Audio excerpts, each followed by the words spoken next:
welcome to LOA Today. I'm Walt Thiessen here with Louis D'Souza on this Monday, September the 28th, 2020. It's 4 p.m. in New York. Wherever you are in the world, thank you for joining us for another episode of LOA Today, your daily dose of happy. And here on the Monday show, we're getting used to doing a show with two again rather than three because Amy's going to be gone for a few weeks, and it's kind of like a throwback, Louis. I mean, we're not used to not having Amy there jumping in with all her enthusiasm, but we'll find a way. Yeah, no, we almost. My daughter may pop in next week, so we'll see. Isabel, okay. Yeah, fabulous. She may pop on, and we'll have a chat to her. I don't know if I told you. We actually had a couple of emails from people saying they loved having Isabel on. So. Oh right, cool. Yeah, which was really great, and it makes sense. I mean, she's so well spoken. I mean, I think I mentioned this before. I can't remember the last time that I heard a 12-year-old. She's 12, right? She is, yeah. She's a 12-year-old, right? A 12-year-old. Preteen. So carefully form her words. I mean, just pristine. She could be on stage. She does it so well. It's very impressive. She has a dad that demands that she says things accurately and clearly. Poor girl. Well, It's having a terrible effect on her. Unfortunately, what Abraham tells us is that our job as parents is to bring them into the world, and that's it. And unfortunately, we often take the job further than that, but that's the way it goes, Well, if you're going to ask me something and I'm not clear, I'm going to ask for clarity. I don't care what Abram says. I need clarity, otherwise I can't move forward. It's just like a real stumbling block for me. My wife can kind of intuit some of the things and move forward, but often I'm just blocked because it doesn't make sense. You've asked me something that is not logical, and I fall apart. I can't work around it that easily. It's like, just give it to me exactly as you want it, and then I can work. I understand that. I mean, I really do. It took me quite some time to learn how to just kind of move beyond whenever I was given stuff that wasn't just a nice tautological string, and say, okay, go to the person in your mind. What is that person actually trying to tell you? And then confirm that and see. And I've gotten better at that over time. But, I'm sitting there often, and I've got this idea in my mind what they're saying, and then it goes off into a wacky tangent, and then I start taking the wacky tangent and bringing it into the real world, and they look at me like, "What are you on?" I said, if I break it down, this is what you said, this is how I understand it. They're like, no. Communication is, I've said this for a long time, long before I knew anything about the law of attraction. Communication is the most difficult thing we human beings do. It is more difficult than learning any skill. It's more difficult than becoming, skilled in terms of developing your skill. And it's the thing that we fail most often at. And if anyone ever doubts that, just sit down and play the old-fashioned game of telephone where you sit in a circle and start, whispering stuff to each other, and you find out just how quickly communication can fall apart. It's amazing how fast. And you end up with something at the end that's indecipherable. I think it's largely, because you live in your world, I live in mine, and never the twain do meet. Well, every Monday, but other than that, yeah. It's it's trying to convert my world into your world, and then seeing your world from your perspective, and then bringing it into mine. And it's some people are good at it, really good at it, and I do admire them. I must admit, hat goes off to them because they are absolutely brilliant. And especially when somebody understands me, what? try to be clear. I was doing that Facebook post. I don't know if you saw that one. And she was like, question mark. And then I took it apart and I rewrote it as clearly as I absolutely possibly could and put it back in again. It's like, yeah, okay. And I realized that, I wasn't being clear enough, and that's not me. So kudos on them to, pull me up on, because, you know what you want to say, and you try to get it out in as few words as possible because you've got lots of other things to do. And, I don't spend a lot of time on Facebook. I'm on that group, LOA Changed My Life group, and I really like some of the people and the questions and the things that they ask, and I really want to respond. Sure. Sometimes you just you really need a long response. You put a really nice long response there the other day, and it's like to take that time to really fill that out And it's important because if you don't, you get people that don't really understand what you're trying to say. It's clear in your mind, but plus I've also learned when I'm going to do a long one on Facebook, I don't do it on Facebook. I open up like a notepad. I type in there so I can make all my mistakes there, fix them all, copy and paste, and that way it comes in pristine. Because otherwise, because of the way Facebook will tend to, punch stuff in. I had that happen the other day with somebody. I was replying to somebody else. I was replying about somebody else who had posted to, and this was a person who had commented on the same post.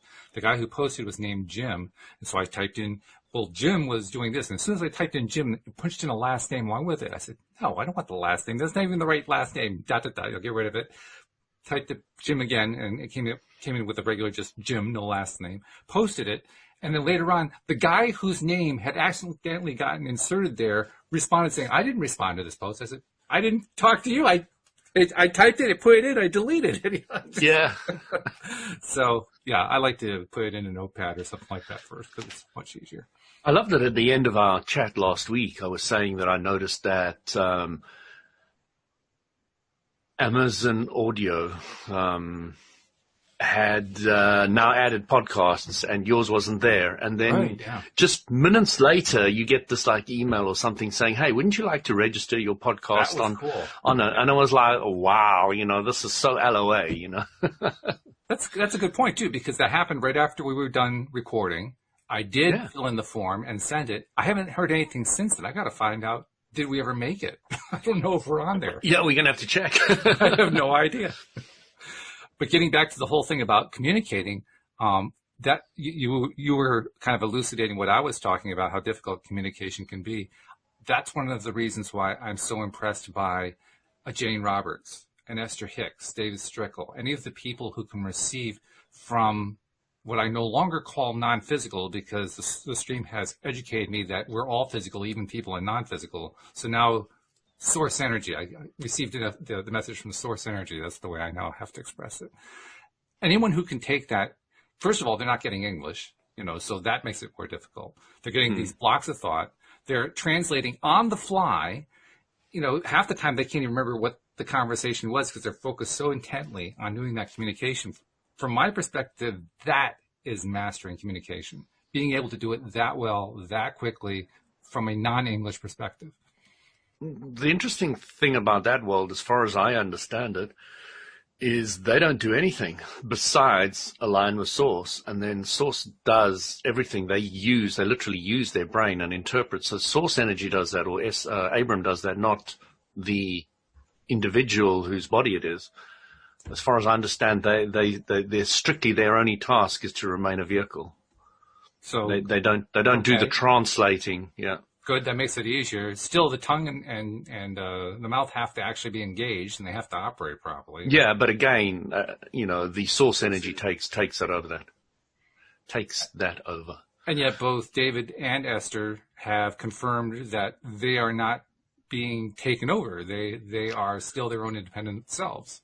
It's just if I agree for you to drive my car, it's you're still driving my car, but it's an agreement. Yeah. Yeah. So that makes it an interesting balance. I mean, it does. I mean, you have to learn to surrender to source and trust that there's going to be no abuse going on. But I'm sure over time, somebody can show you that there isn't going to be abuse. But you still have to go through that phase. Well, fortunately, we live in an era when you can record whatever it is you're saying, and so all you have to do is record it and play it back, and okay, I guess that was all right. Yeah, I mean, I'm sure Jerry was watching the whole thing with Esther in the beginning and saying, "This looks okay." Yeah, this is cool. He probably would have been the first one to object if there was something wrong. Like, wait a minute, you can't make my wife do that. Yeah. Not going to let you do that. Definitely. Yeah, but fortunately, that's not what happens. Which makes sense. I mean, if we are dealing with true source energy, which I think we are in those situations, then everything I understand tells me that they want nothing but our best good for us. So why expect anything different? Yeah, I mean, if that pure positive energy, there's no desire for abuse or harm in any shape or form. It's actually impossible for them if what they say is correct. Yeah. Yep. I think it is. It certainly... It feels right. Yeah, it resonates, right? It just yeah. And if it feels right, it's my higher self agreeing with it. So. Right. So, yeah. A plus B equals C. That's pretty much what it adds up to.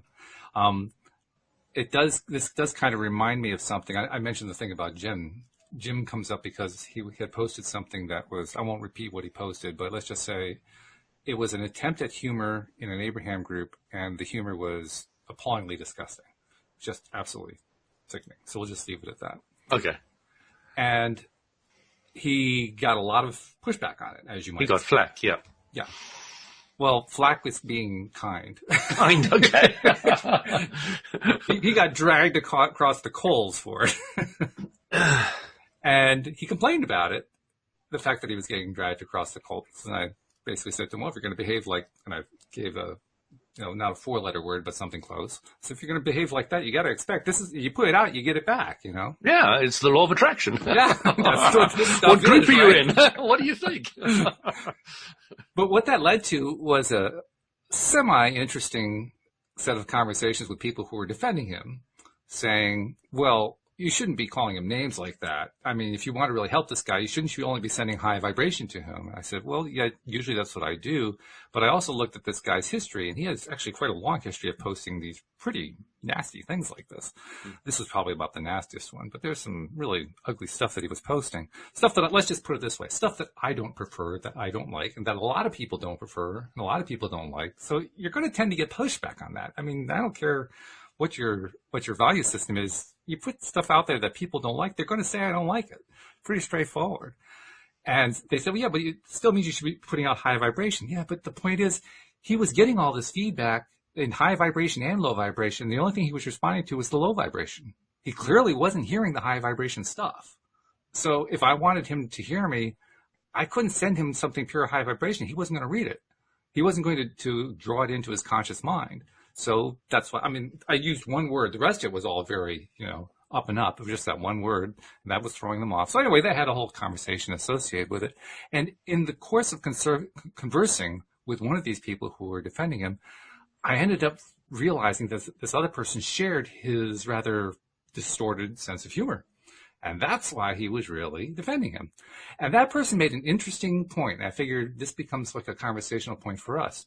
From his perspective, what Jim was posting was high vibrational because they liked it. Mm-hmm. And that's an interesting thing, because what's high vibrational for one person is not necessarily high vibrational for somebody else. It could actually be low vibrational.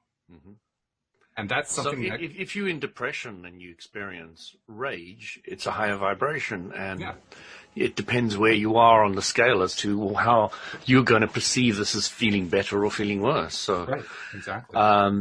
It's understandable. So, the thing that I understand and I see very clearly in my life is that I only tend to draw similar vibration people to me, and largely because I cut out a lot of media. Sure. That cutting out the media really drops. My brother came around and he's really, really enjoys going into the media and picking up bits and pieces, and he summarizes it for me, so I get this so nice you get your dose that way. encapsulated version, and Reader's Digest version.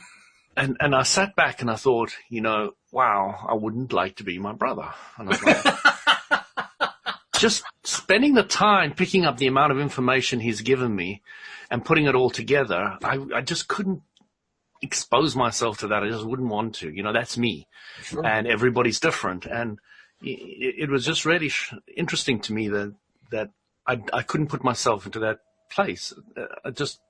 It has no desire whatsoever to sit there and trawl the medias for different information on different topics. There's a lot of fascinating stuff going on out there at the moment. No, make no mistakes. And watching contrast play out in all its beautiful different forms out in this physical universe at the moment on planet Earth. And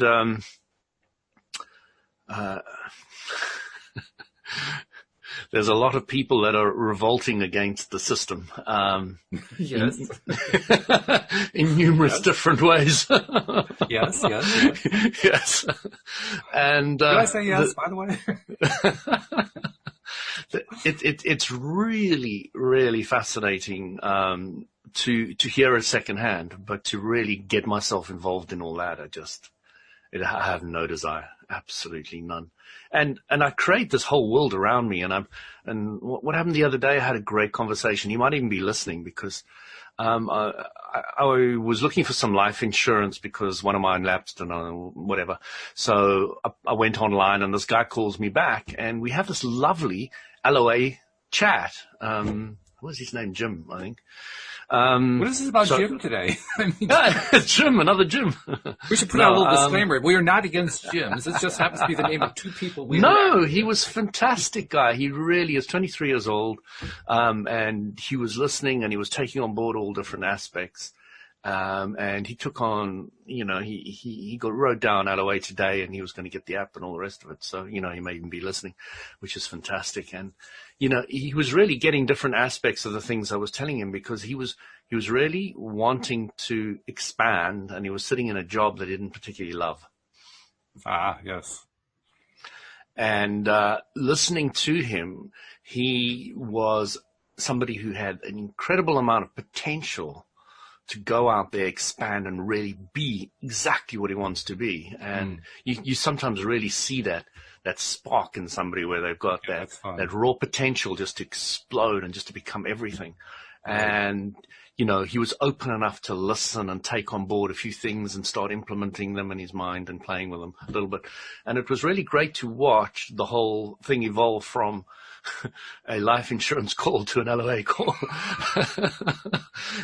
And those are the kind of conversations I'm getting all the time. When I'm in the sauna, I was always drawing those kind of people to me wherever I go, whatever I'm doing, I'm getting that kind of feedback. I'm having great conversations at the moment with my wife on a very high level. She's really taken on board all of this, integrated it, and now we're discussing the finer points of it. And it's so delicious to have a partner who really is able to play with the nuances of the intricacies of LOA.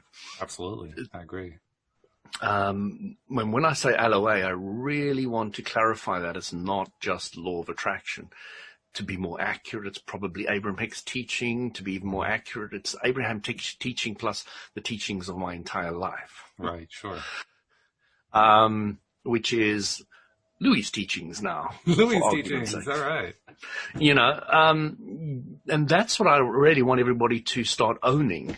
Once they've got a little bit from this place, a little bit from Louis, a little bit from Abraham, a little bit from Walt, a little bit from Linda, etc. Once they've got a little bit from everybody, it is their stuff. Yes. And they can take ownership of it and say, this is what I believe now. This is where I'm going. This is what I know to be right for me at the moment. And I'm open to more. You see, the big challenge with knowledge is this. What I know, Walt, is that size. That works. Tiny. Okay. And what I don't know is that size. Huge. Okay. And if I keep on going around saying, I know this, and this is what I know, and this is great, and this is how it is, and all the rest of it, then I'm not saying, what more can I get? What else is out there? Where can I go? I want to absorb more. And, I only know a tiny bit, more I found out, the less I know kind of thing. When people really are knowledgeable and all the rest of it, they're only knowledgeable on small subjects and little things, As I was saying to you, I think offline last time, there was this guru, and I know you don't like the word guru. Well, just personally, that's I mean, lots of people like guru. I barely like the word master. I'm willing to tolerate it because to me it means you mastered something, but that's about as far as I'm willing to go with it. So, the guru was asked, what's the difference between a teacher and a guru? And he said a teacher is somebody who studies a subject and then shares it with others. That's a teacher. And he said a guru knows nothing. Yes. He said the only thing a guru knows is where they are and where he's going, and that's it. Mm-hmm. That's it, nothing else. Actually, that's a lot more than I know. I half the time don't have any idea where I'm going. So,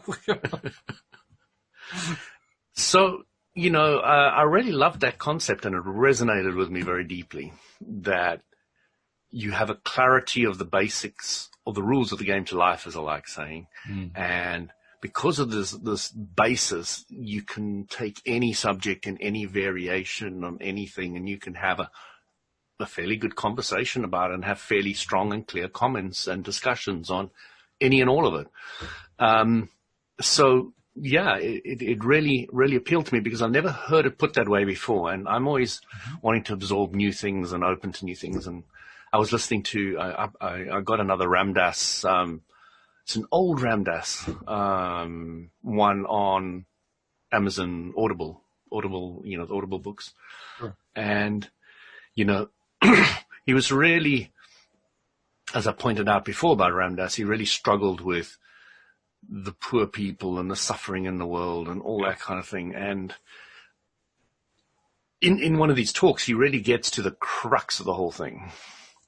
And what he spends a lot of time talking about is step 5, is really experiencing that pain, that frustration, that torture, and also at the same time seeing where you can go with it and how you can expand.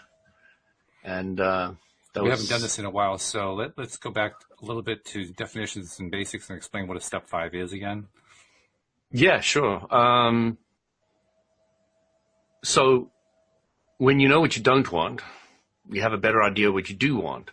And there's a pivot point there, like your Pivot Pal Facebook group. Love it. Love watching it now and again, going in there. So you know what you don't want and you know what you do want. So if you're going through that experience of really struggling with a subject or a person or Donald Trump or something. Wait a minute, where'd he come from? I don't know. Other people have problems with him, not me. But he's definitely something that I think people could struggle with. Oh, yeah, that's a fair assessment, I would say. A fair assessment. Yeah. So, when you know what you don't want, do you actually at that same time, at that same moment, this is what step 5 is, at that precise moment of knowing what you don't like about Trump, know what he can be and what he can become? Can you sit at that pivot point, at that precise point, and experience both at exactly the same time? Can you do that? It's a skill. Yeah, but it's a skill, and it's a skill that gets learned. One of the things we learn in this lifetime, I think. It's one of the things, LOA people come to specifically with the Abraham Hicks teaching. Before that, must admit, with all the spiritual books and all the knowledge and everything I ever studied, I never understood. Never mind step 1, 2, and then 3 and 4. 5 was like not even on the radar in any shape or form. So, right. Yeah, no. I think, I don't know how to say this, my gratitude to the information Abraham Hicks has brought out is huge.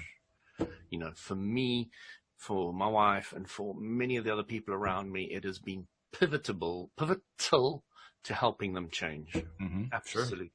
Sure. And it's not convoluted, it's not difficult, it's not complicated. It is just so simple. And my wife was saying, it's so clear, it's so cool, it's so good. My wife to say that about it, it's like, that's an endorsement. It's a big endorsement, especially my wife's not somebody who's rolls over and agrees with her partner at all. But with this, taking it in her life, putting it in and seeing the results, it's just been absolutely transformative for her. And, she really uses it at work extensively, helps other people to get it, etc. So it's like a whole expansion of the concept that goes out and out as those different circle of influence, as the network marketing people call it, are affected. I love it. I loved it. Oh, when I heard that term, it was like so cool. but I'm familiar with the term because I'm familiar with network marketing. It's the first time I think I've heard network marketing terms like that applied to the law of attraction. That's the part that's cool to me. Like, oh, okay, yeah. So we've become an MLM group. Well, literally, it's a great concept. And circle of influence is those people that live and are around you that you can exert some influence over, not because you are pushing or pulling them, but because you are an example that they desire to become. So one of the big things you learn about marketing along the way is magnetic marketing. It's huge business just teaching magnetic marketing, which is basically be a product of the product. Okay. So when you are passionate and all the rest of it. There's a Herbalife distributor who is famous for in the UK, and he's been told he's not allowed to say this anymore, but it left a marked impression on me. He said, the reason I've only got 2 helicopters is because 3 is ridiculous.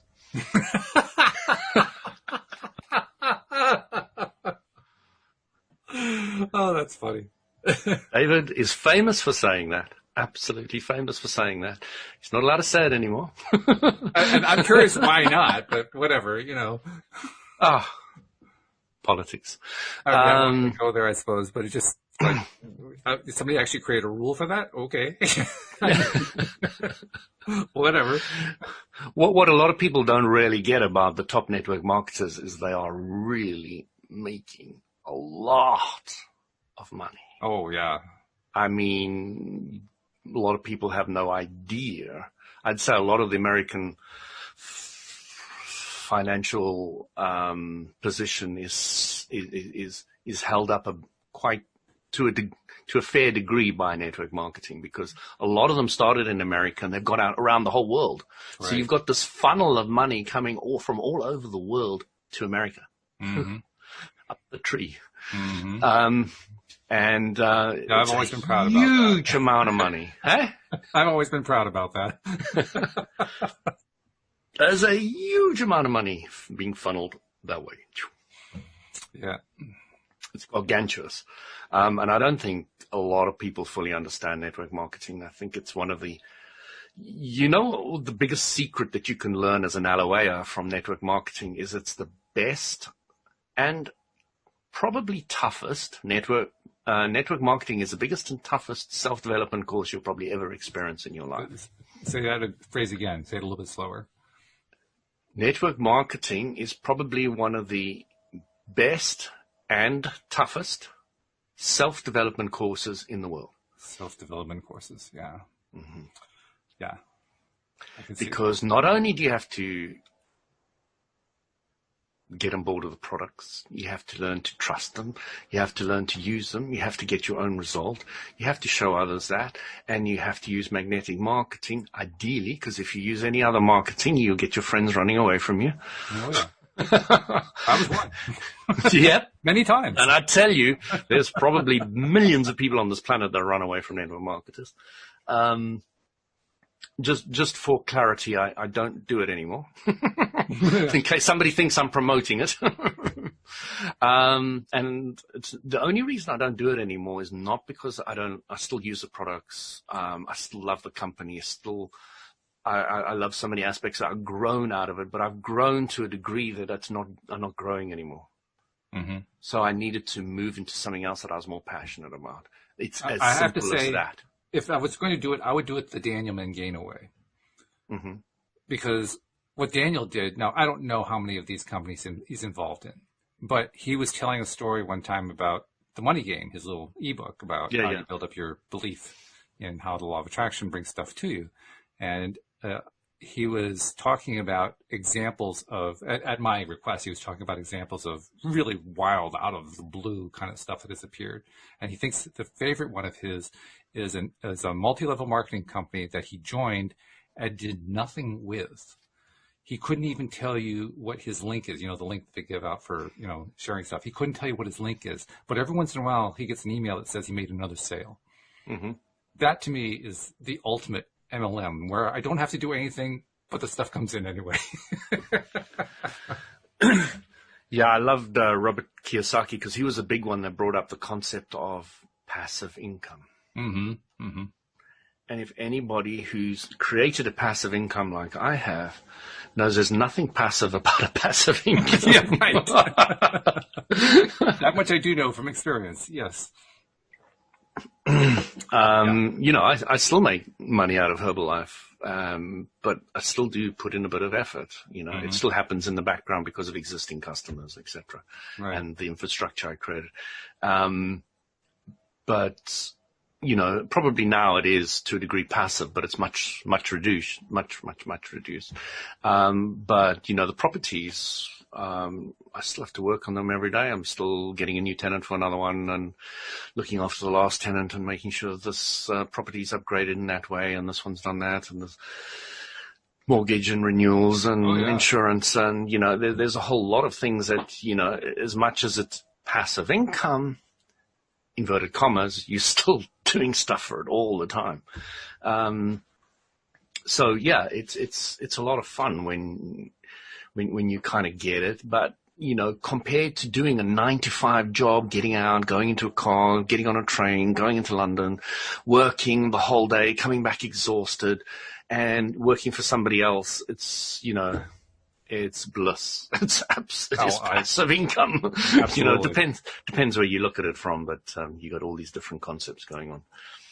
No, I agree with you entirely. I don't miss the 9-to-5 world. I haven't been in it in many years, and even though there have been years where the financial opportunities were pretty darn thin for us, I still wouldn't go back, because to me, that's actually, it doesn't matter how much money I'm actually making there. That's actually fun. That's actually earning money the hard way. That's the best way I could think of to describe it. It's earning money the hard way, because I was literally at a place where I just did not like it, and I thought about that a few times. Because one of the things we try to do in LOA/Source Energy discussion circles is learn ways to appreciate things that we normally don't like. So if I was still working a 9-to-5, I asked myself, okay, well, what would I do in order to appreciate that? And it's kind of an interesting mental exercise to do. I've done it. And I tell you what, I'm pretty convinced in a very short period of time I'd be bumped up to management. Well, that's my greatest fear. I mean, serious, because I've been in management. I understand that. I mean, it's not a nice place to be. Yes, you get paid better, but whoa. Well, actually, sometimes you don't get paid better. But there would be no ways that I could just do a supermarket packing the trolley thing.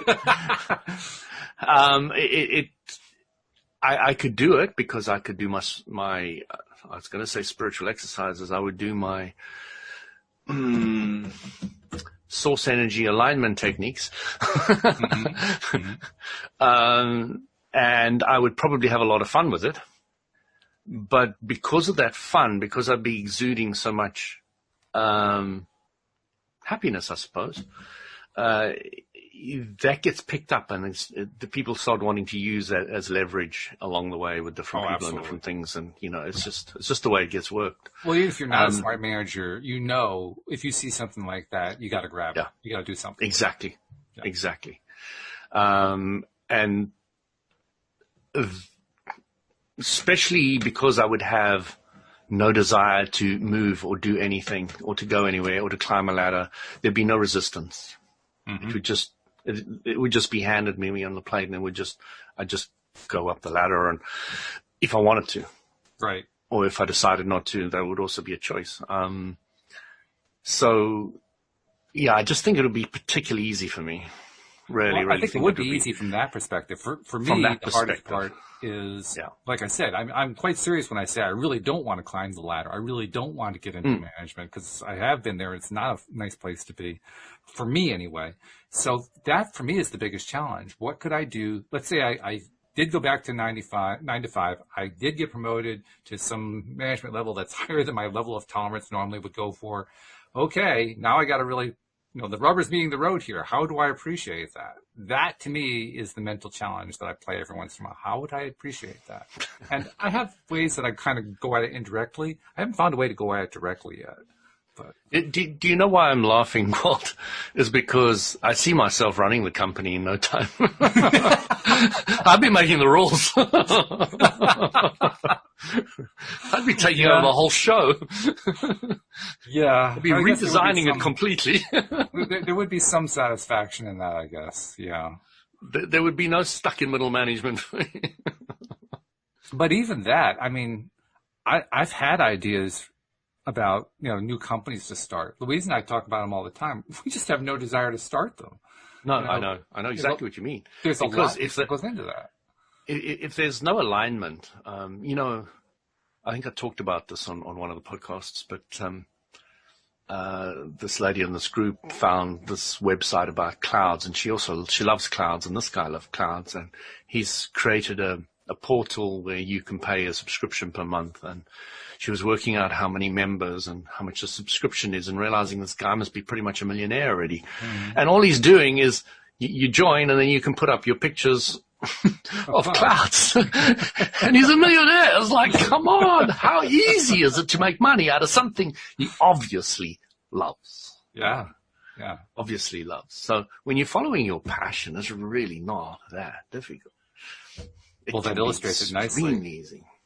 Because it's not like there are any lack of business possibilities. What there is often a lack of for many people is a knowledge of what their own passion is and what drives them and what gets them excited. So I know for myself, I took years to figure out what my passion was. Do you know why I think people struggle so much with that, Walt? Why? Because it's what the law of attraction teaches you to do that you didn't know you could do in the past. Okay. And that is to dream again. Oh, yeah. Well, that's true. Because once you understand LOA, you start thinking anything is possible. You really know that as a fact after you've studied LOA for a while. It's not just a pretty saying anymore. Not at all, no. Not at all. So you now got to that point of, I'm allowed. I can give myself permission to absolutely dream of anything. And then... And that's actually part of the process of kind of acclimating to the whole LOA concept is the process of, trusting and allowing yourself to actually dream, to believe that it's okay to dream, that your dreams will actually come true. That you're not wasting your time. This isn't all a bunch of empty wheel spinning. This is actually going to get somewhere. Yeah. So powerful, so incredibly powerful. And then your life changes. That's why my fundamental desire in life is to help people understand the fundamentals of LOA, the rules to the game of life. That can completely change. Doesn't matter if you're a piano player, if you're a singer, if you're a street cleaner, it doesn't matter who you are, a window cleaner. If you start getting these principles, as I said, the window cleaner that used to come here, he's now got a huge business. I used to come there and climb a ladder and clean with a cloth. And I said to him, think about what other guys are doing. Because he said, oh, no, it's a normal problem with businesses. He was saying, you can't trust these people. And, all that kind of thing goes on in the head. I said, that's all in your head, just think about what other guys are doing. And then he started watching them and all the rest of it. Now he's got a huge business, so big that his wife was bitching to me the other day that, are you to blame for this big business that's giving us nightmares? It's all your fault. Because I was talking to him again and again over the years, and just saying to him, think about this, do this, look at this, and I didn't expect anything out of it. I expected nothing out of it. I had no. I just like sharing my passion of LOA, and that's it. It's game over. Yeah. And then to watch him go out and do it himself, and he doesn't need me. He hasn't wanted me. He hasn't come to me for advice. Nothing. He just took bits and pieces of the idea, manifested it himself, and off he went. And it was years he was spending here cleaning the windows by himself. He doesn't come to my house anymore. I never see him. He's got somebody else doing it. He's creating big businesses all over there. He's doing contracts with companies and, huge office blocks and different things. It's just different worlds. So, I just love it when I see that kind of spark that has ignited in people. Like my wife's got an incredible ability to dream now of just blows me apart. Wow, you're looking at something that big, and my daughter, there's different desires going on in the house. Parents don't want animals. We go on holiday too much and to leave them in pet homes and blah, blah, blah, blah.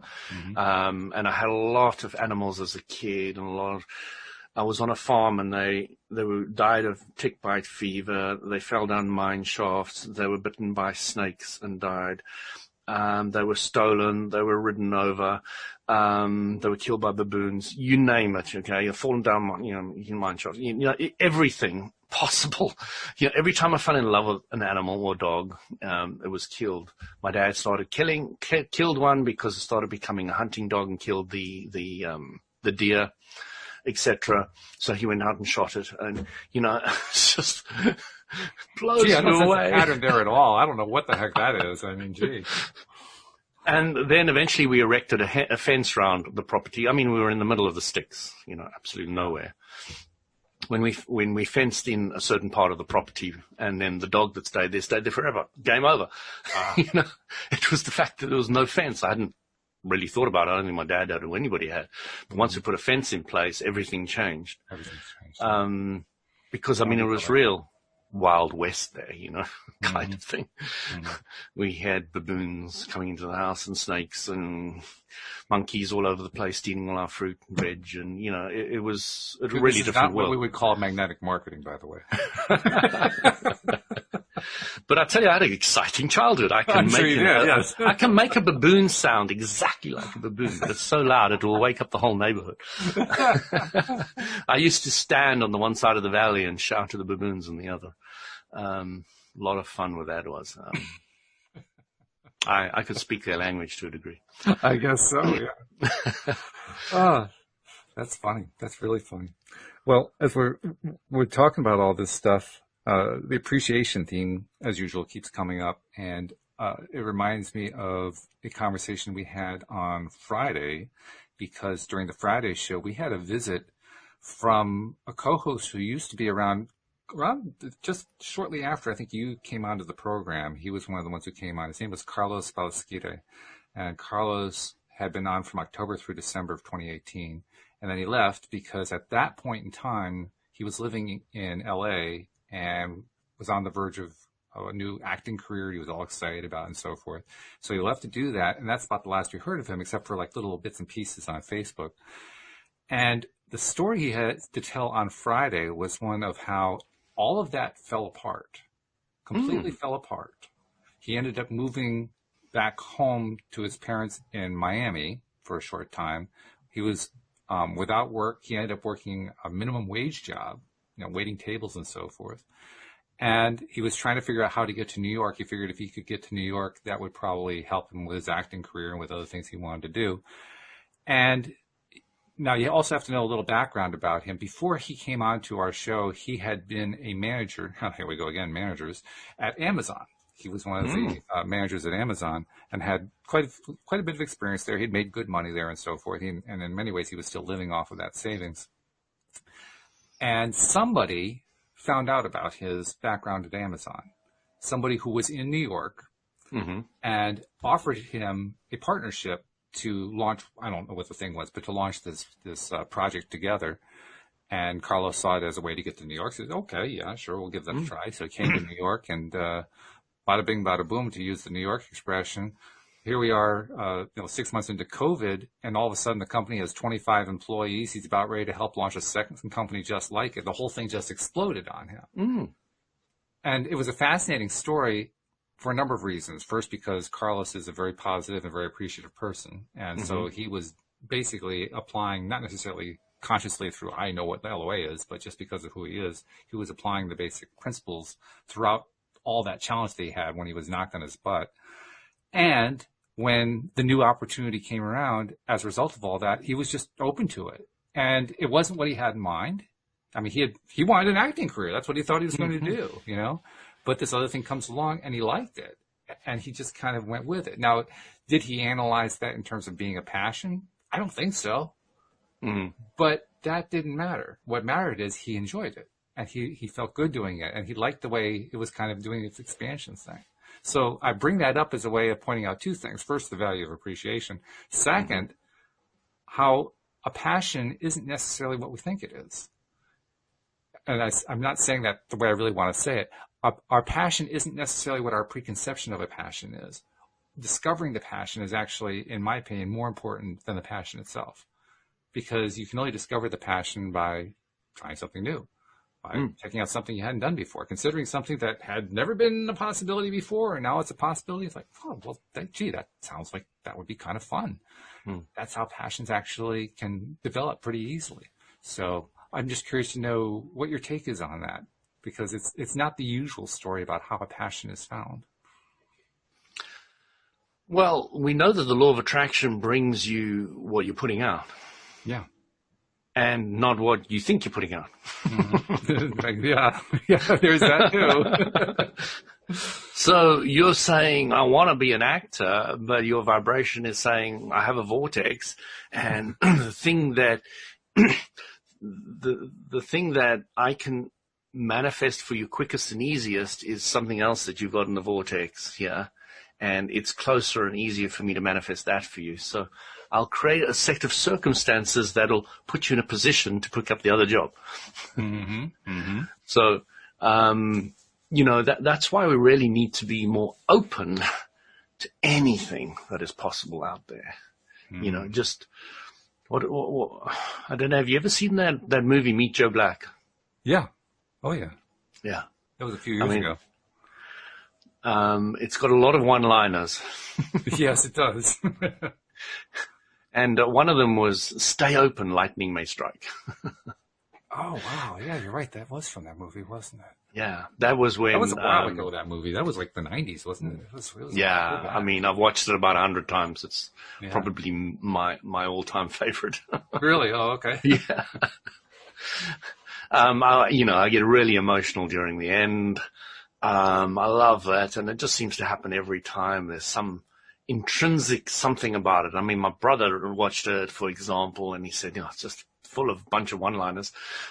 So, I understand everybody doesn't appreciate it, which is completely fine. But it really hits me somewhere. The angel of death coming and taking on a physical body to wander around and experience life. It's just a real wacky concept. It is a wacky concept. And then, of course, you've got two great actors in it. Oh, yeah. Yeah. Actually, she's pretty good.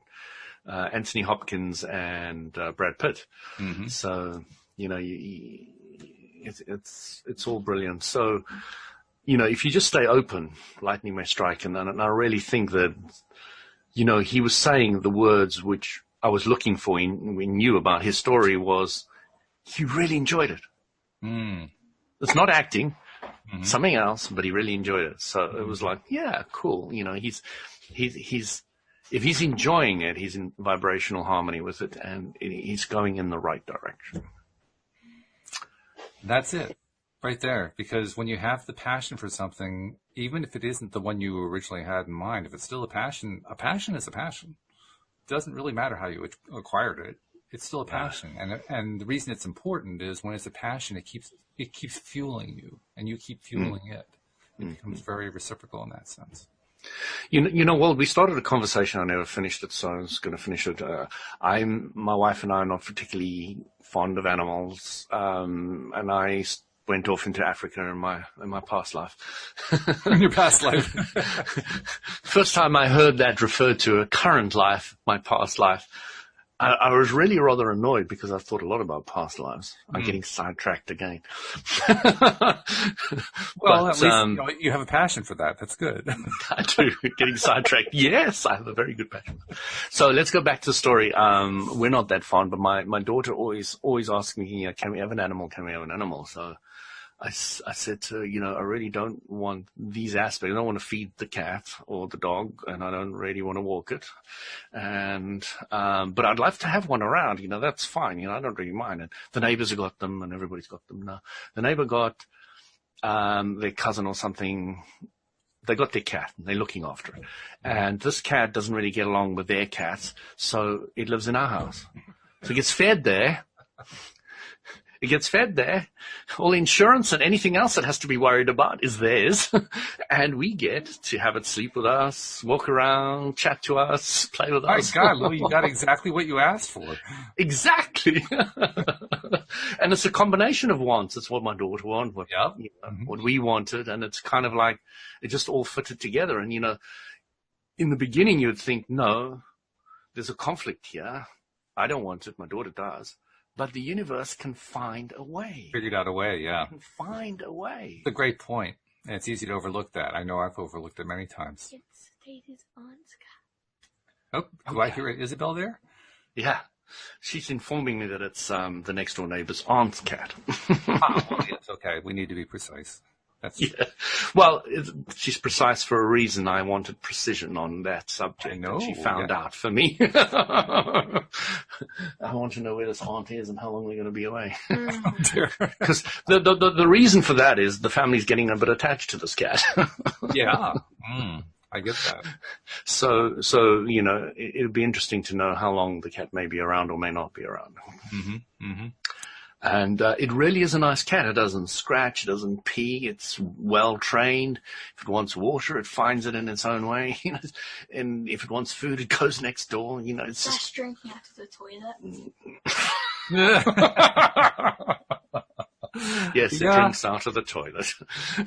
They are known for that. That happens when you don't have your own cat and you don't put out a bowl for it because it's not your cat. That is the reason for putting out a water bowl, no doubt. It is, and it is something we started to do. So yes, but it's all a learning curve. I do like the fact that cats cats are a good example of what you were talking about. How you can have different dreams, different seemingly conflicting dreams, and they can come together. And a cat can be a good way to do that because cats are so independent. They can really pretty much create their own lifestyle.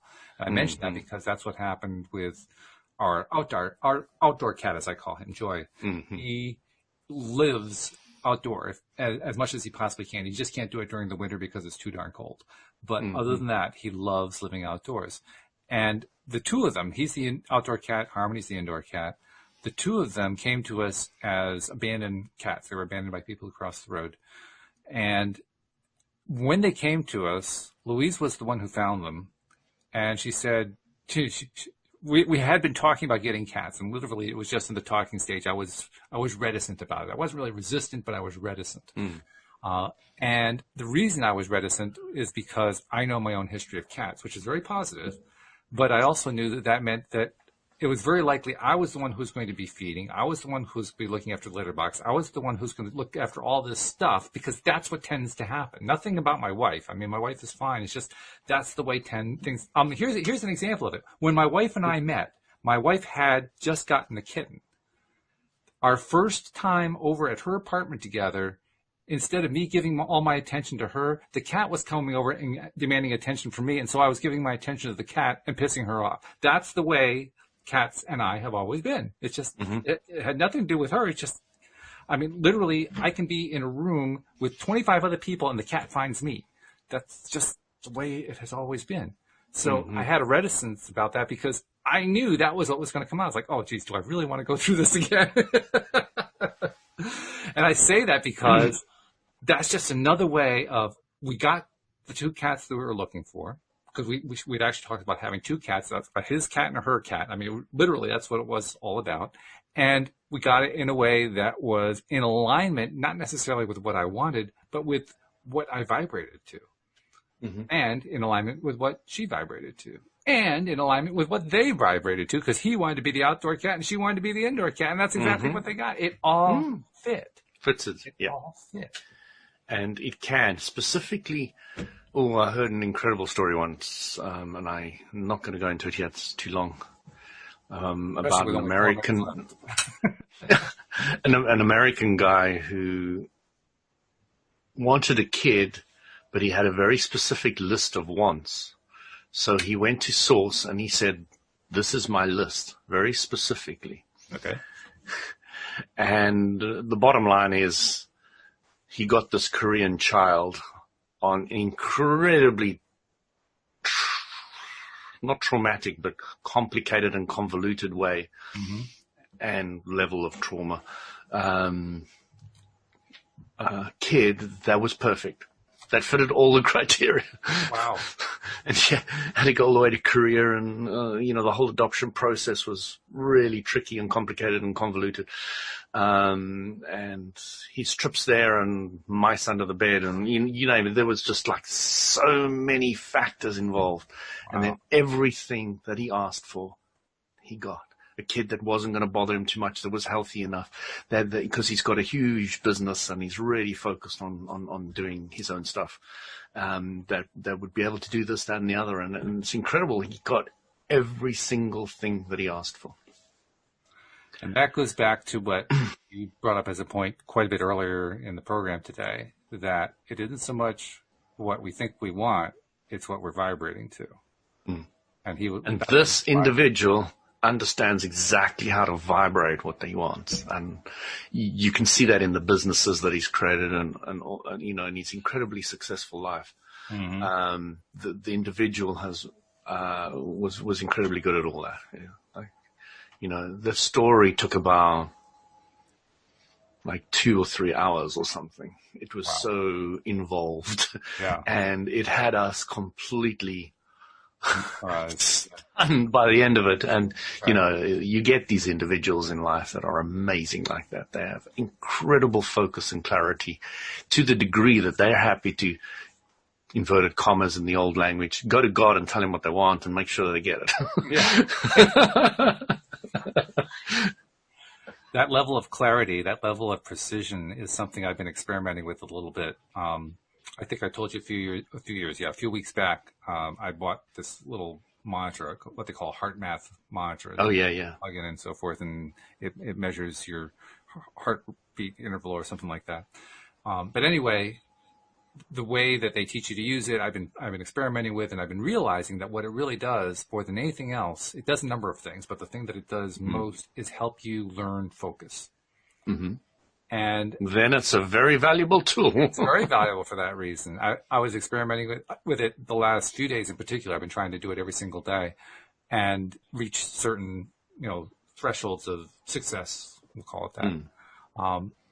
And today, as I was playing with it, one of the things that you get, there's an app that comes with it. You plug it into the app and all that kind of stuff.